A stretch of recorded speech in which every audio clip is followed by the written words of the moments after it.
Good morning class 6। कल के lesson में हमने काफ़ी चीज़ें पढ़ी थी, जैसे कि वी रेड अबाउट जातकास। जातका एक तरीके की स्टोरी होती है जो हमने लास्ट वाले चैप्टर में पढ़ी थी। इसके अलावा we also read about the evidences जो पुरानी सिटीज़ से आर्कियोलॉजी डिपार्टमेंट को मिली थी, जैसे कि हमने वहाँ पे ये पता लगाया था कि रिंग वेल्स होते थे पुराने ज़माने में, है ना।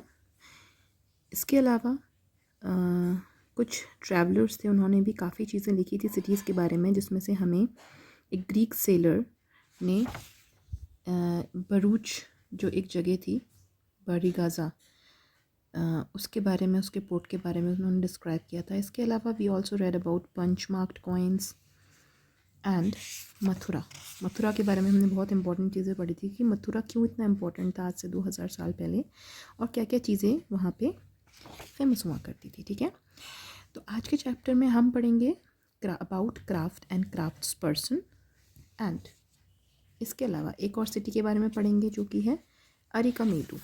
इसके बारे में भी हम इस चैप्टर में, आज के चैप्टर में पढ़ेंगे। So let's begin. Crafts and crafts persons. We also have archaeological evidence for crafts. These include extremely fine pottery known as the northern black polished ware. It gets its name from the fact that it is generally found in the northern part of the subcontinent. It is usually black in color and has fine sheen. तो archaeological department से हमें एक और evidence पता चला है कि craft और क्राफ्ट पर्सन्स बहुत ज़्यादा इम्पॉर्टेंट हुआ करते थे आज से 2500 साल पहले। कैसे पता चला है? हमें पता चला है क्योंकि हमें वहाँ की बहुत ही फाइन पॉटरी, बर्तन, बहुत ही अच्छे अलग अलग तरीके के बहुत ही यूनिक से बर्तन हमें मिले हैं, जिनका नाम क्या था? Northern black polished where. इसका नाम इसलिए ऐसे पड़ा क्योंकि ये जनरली नॉर्दर्न पार्ट में पाए गए थे और ये ब्लैक कलर के होते थे और बहुत ही पॉलिश्ड होते थे, इसलिए इनका नाम रखा गया था northern black polished where. Remember that the archaeological evidence for many crafts may have not survived. We know from texts that the manufacture of cloth was important. There are famous centers such as Varanasi in the north and Madurai in the south.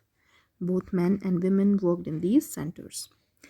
काफ़ी जो archaeological हमारे पास evidences हैं वो ज़्यादातर क्या हुए हैं, survive नहीं कर पाए हैं. रीज़न बीइंग कि जो भी चीज़ें पाई गई वो समय के चलते चलते या तो डिस्ट्रॉय हो गई या ख़त्म हो गई. लेकिन बहुत सारे एविडेंसेस हमारे टेक्स्ट के थ्रू हमें मिले हैं जिसमें ये डिस्क्राइब किया गया है कि पुराने ज़माने में कपड़ा, क्लॉथ बहुत ज़्यादा इम्पॉर्टेंट हुआ करता था. बेसिकली वहाँ पे 2 सेंटर्स होते थे इंडिया में, एक तो वाराणसी नॉर्थ की तरफ और एक मदुरई साउथ में तरफ. यहाँ पर कपड़ों का बहुत अच्छा बिजनेस, बहुत ही अच्छे से कपड़ों को बनाया जाता था और इसकी बहुत ही यूनिक स्पेशलिटी थी. और यहाँ पे क्या करते थे, सारे के सारे आदमी और औरत दोनों के दोनों इस सेंटर्स में काम करते थे. ये हमें कुछ टेक्स्ट से जो किसी ट्रैवलर ने लिखे होंगे या फिर मिले होंगे आर्कियोलॉजिकल डिपार्टमेंट को, उन्होंने इसके थ्रू हमें एविडेंस मिले हैं. Many craft persons and merchants now formed associations known as श्रेणीज. अब क्या हुआ था, कुछ जो क्राफ्ट पर्सन्स और मर्चेंट हुआ करते थे जो ज़माने में जो क्राफ्ट वगैरह बनाते थे और जो बाहर दूर दराजों से आया करते थे अपनी सामान बेचने के लिए, जो मर्चेंट्स होते थे, उन्होंने अपना क्या बना लिया था, एक ग्रुप बना लिया था. उस ग्रुप को क्या बुलाया जाता था? श्रेणीज. These श्रेणीज of craft persons provided training, procured raw material and distributed the finished products.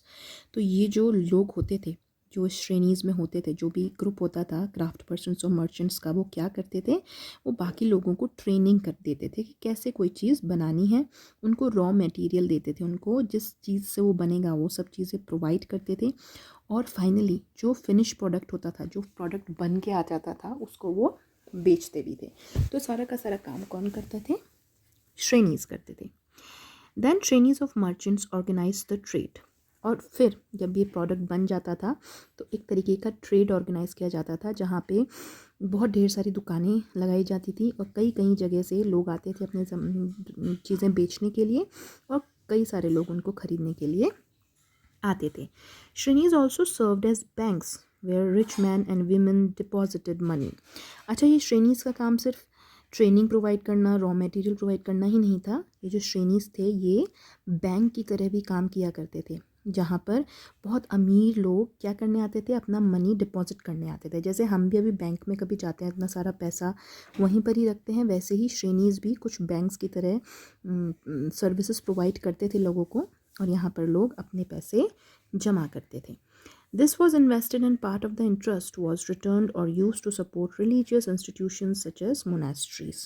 और जितना भी इंटरेस्ट आता था इन बैंक्स के थ्रू, जितना भी इंटरेस्ट आता था, जितना भी पैसा आता था, वो कहाँ लगाया जाता था, जितने भी रिलीजियस इंस्टीट्यूशंस होते थे, जैसे मंदिर हो गए या मोनेस्ट्रीज हो गई या इस तरीके की जो चीज़ें होती थी, उनमें इन पैसों को लगाया जाता था, उनके वेलफेयर के लिए ये चीज़ें की जाती थी.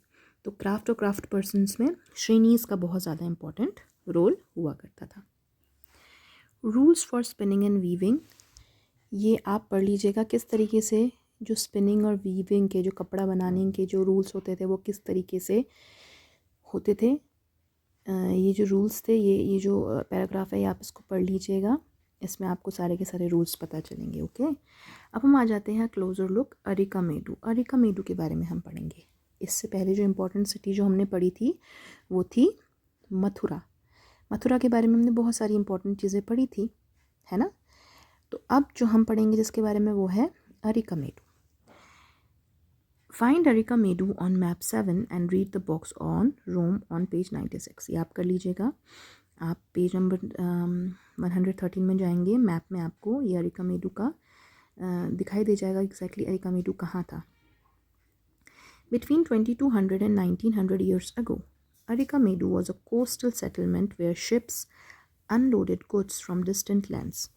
तो जो अरिकामेडु था ये कोस्टल सेटलमेंट था, मतलब कि एक जगह थी जहाँ पे शिप्स वगैरह अपने सारे के सारे जो चीज़ें होती थी यहाँ पे अनलोड करते थे लोगों को बेचने के लिए. तो एक मान के चलिए एक बंदरगाह तरीके का था यहाँ पे, कोस्टल सेटलमेंट था जहाँ पे कई सारी शिप्स, कई सारी चीज़ें, काफ़ी सामान लेके यहाँ पे डिस्ट्रीब्यूट करने के लिए आते थे. A massive brick structure which may have been a warehouse was found at the site. और हमें इस साइट में एक बहुत बड़ा वेयर हाउस तरीके का, वेयर हाउस क्या होता है, वेयर हाउस एक बहुत बड़ा सा बहुत बड़ा सा मकान या बहुत बड़ा सा कोई बिल्डिंग होती है जहाँ पे सारा का सारा सामान जो बाहर से आता है बेचने के लिए वो रखा जाता है, उसको बोलते हैं वेयर हाउस. तो सारी की सारी चीज़ें वेयर हाउस में रखी जाती थी. और ये वेयर हाउस एक एविडेंस है जिससे हमें पता चलता है कि अरिकामेडु में काफ़ी लोग जो आते थे वो अपने जो गुड्स होते थे वहीं पे ही अनलोड करते थे, वहीं पर ही रखते थे. Other finds include pottery from the Mediterranean region such as amphora, tall double-handed jars that contain liquids such as wine or oil, and stamped red glazed pottery known as Eretanware, which was named after a city in Italy. तो हमें इसके अलावा हमें कुछ pottery भी, हमें कुछ बर्तन भी मिले हैं इस वेयर हाउस में, जिसमें जो बहुत ज़्यादा इम्पॉर्टेंट था वो एक मेडिटेरियन रीजन से आता था जिसको एम्फोरा बोला जाता था. बहुत ही फाइन पॉटरी हुआ करती थी. डबल हैंडल जार्स होते थे इसमें, जिसमें लिक्विड्स वगैरह रखे जाते थे जैसे कि वाइन या फिर ऑयल. इसके अलावा एक स्टैम्प्ड रेड ग्लेज्ड पॉटरी भी होती थी, एक रेड कलर की बहुत ही शाइनिंग सी स्टैम्प्ड पॉटरी होती थी, बर्तन वगैरह होते थे जिनको अरेटाइन वेयर बोलते थे. क्यों? क्योंकि इटली से आता था और इटली के नाम पे ही ये रखा गया था. एक इटली में एक सिटी है उसका नाम एरेटाइन है, उसी के बेसिस पे ये एरेटाइन वेयर रखे गए थे, नाम रखा गया था. और ये भी इन वेयर हाउसेस में हमें मिले हैं. This was made by pressing wait clay into a stamped mould. और ये किस लिए कैसे बनाए जाते थे, जो एरेटाइन वेयर था कैसे बनाया जाता था, इसको एक गीली मिट्टी में प्रेस करके बनाया जाता था.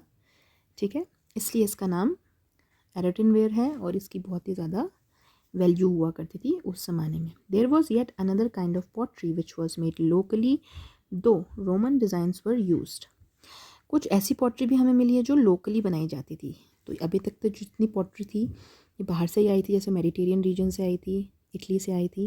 लेकिन कुछ लोकल भी बनाए जाते थे, लोग कुछ लोकल पॉटरी भी बनाते थे, लेकिन उसमें रोमन डिज़ाइंस का बहुत ज़्यादा यूज़ किया गया है. Roman lamps, glassware and gems have also been found at the site.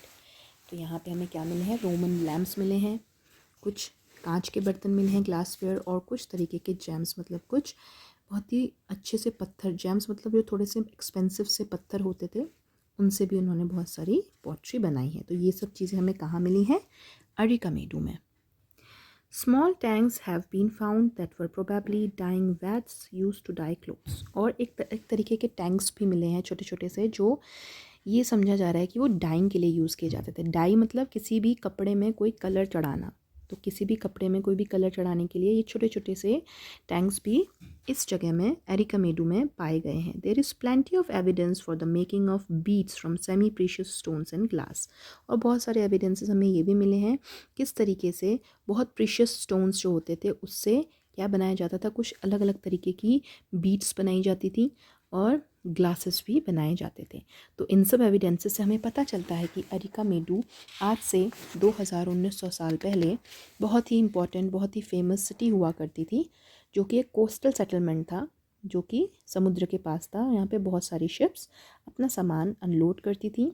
और इसमें जो हमने पॉटरी के बारे में पता किया, ये बहुत सारी अलग अलग तरीके की पॉटरी भी हमें मिली हैं, जो ये एविडेंस है कि यहाँ पे बाहर से सामान आता था। और जो लोकल भी बनाया जाता था उसमें भी हमें वहाँ पे टैंक्स मिले हैं और बहुत सारे तरह तरह के एविडेंस मिले हैं। अब हम आ जाते हैं एल्सवेयर में। Find Rome on map 6. This is one of the oldest cities in Europe and developed around the same time as the cities in Ganga Valley. Rome was the capital of one of the largest empire, one that spread across Europe, North Africa and West Asia. तो अब हम elsewhere में हम पढ़ रहे हैं कि दुनिया में किसी और जगह के बारे में पढ़ रहे हैं। ये है रोम। आपने रोम के बारे में बहुत ज़्यादा सुना भी है। ये one of the oldest city है यूरोप में और बहुत फेमस है। अभी भी रोम में लोग जब जाते हैं तो वहाँ पे बहुत प्यारी प्यारी बिल्डिंग्स वगैरह मिलती हैं। और रोम उस ज़माने में बहुत ही बड़ा एम्पायर था और ये कहाँ कहाँ फैला हुआ था, Europe, North Africa and West Asia, इतनी जगहों में ये फैला हुआ था। और ये उसी टाइम की बात है जब इंडिया में अरिकामेडू और मथुरा फेमस हो रहे थे। उसी टाइम पे रोम भी अपनी जो था जगह बना रहा था, फेमस हो रहा था। Augustus, one of the most important emperor who ruled about 2000 years ago, said that he found Rome a city of brick and made it into a city of marble. तो अगस्तस जो वहाँ का बहुत बड़ा emperor हुआ था उस ज़माने में 2000 साल पहले, जिसने वहाँ रूल किया था, उसने ये बोला है, उसने ये लिखा है कि उसने क्या किया, सिटी को, वो जो रोम था वो एक सिर्फ ब्रिक्स से बना हुआ था, मतलब वहाँ पे सिर्फ ईंटें वगैरह थी, उससे वो बना हुआ था। लेकिन अगस्तस ने उसको क्या किया, एक सिटी ऑफ मार्बल बना दिया। अभी भी आप चाहेंगे देखेंगे उसमें, आप उसके बारे में पढ़ेंगे, रोम के बारे में, आपको बहुत बड़ी बड़ी इमारतें, बहुत बड़ी बड़ी बिल्डिंग्स मिलेंगी जो कि बहुत फेमस हैं आज की तारीख में भी। He and later rulers build temples and palaces. इसके बाद जितने भी रूलर्स आए उन्होंने वहाँ पे या तो टेम्पल्स बनाए हैं या बड़े बड़े पैलेसेस बनाए हैं। They also built huge amphitheaters, open arenas surrounded by tiers of seats where citizens could watch all kind of shows and public baths where people met and relaxed. इसके अलावा उन्होंने बड़े बड़े एम्फी थिएटर्स भी बनाए हैं। एम्फी थिएटर्स एक ऐसा ओपन एरिया होता है जहाँ पे सीट्स वगैरह बनाई जाती हैं लोगों के बैठने के लिए, और बहुत बड़ा सा एरिया होता है जहाँ पे लोग तरह तरह के शोज़ करते हैं और उनको लोग देखते भी हैं। इसके अलावा पब्लिक बाथ्स भी बनाए गए हैं जहाँ पे लोग आके रिलैक्स करते थे। ठीक है। Huge adequate channels to supply water were built to bring water to the city for the baths, fountains and toilets. और इसके अलावा बहुत ज़्यादा वाटर सप्लाई भी किया गया ताकि वहाँ पर पानी आए, लोगों को नहाने के लिए वहाँ पे अच्छे से पानी मिले, फाउंटेन्स के लिए और टॉयलेट्स के लिए बहुत सारे वाटर सप्लाई की इसमें एविडेंसेस मिले हैं। तो इस तरीके से रोम भी उस ज़माने में बहुत ज़्यादा फेमस हुआ करता था। ओके, तो आज के टॉपिक में हमने पढ़ा about crafts and craft persons. इसमें हमने पढ़ा नॉर्दर्न ब्लैक पॉलिश्ड वेयर जो पॉटरी थी उसके बारे में, और इसके अलावा हमने ग्रुप ऑफ क्राफ्ट पर्सन्स जिसको हम श्रेणीज़ बोलते थे उनके बारे में भी पढ़ा। और हमने बहुत फेमस सिटी जो इंडिया में आज से 1900-2200 साल पहले थी, अरिकामेडू, इसके बारे में भी हमने बहुत सारी चीज़ें पढ़ी और क्या क्या एविडेंसेस हमें मिले कि शो करते थे कि अरिकामेडू बहुत फेमस था उस ज़माने में, ये भी हमने इसमें पढ़ा। इसके अलावा और जो हमने पढ़ा वो पढ़ा रोम के बारे में. ऑलराइट, तो ये जो आपका चैप्टर है ये अब ख़त्म हो चुका है. So this chapter number 8 vital villages thriving towns is finish today. आपको आज क्या करना है, आज का होमवर्क है आप इसको प्रॉपरली फिर से रीड करेंगे from the beginning. Thoroughly read करिए, देखिए क्या क्या चीज़ें आपको इसमें फिर से रिवाइज़ करनी है. तो कल हम इसमें जो भी होंगे, जो rest of the question and answers हैं, ये हम करेंगे आपकी क्लास वर्क कॉपी में. Alright, so we will meet tomorrow. Have a good day and take good care of yourself.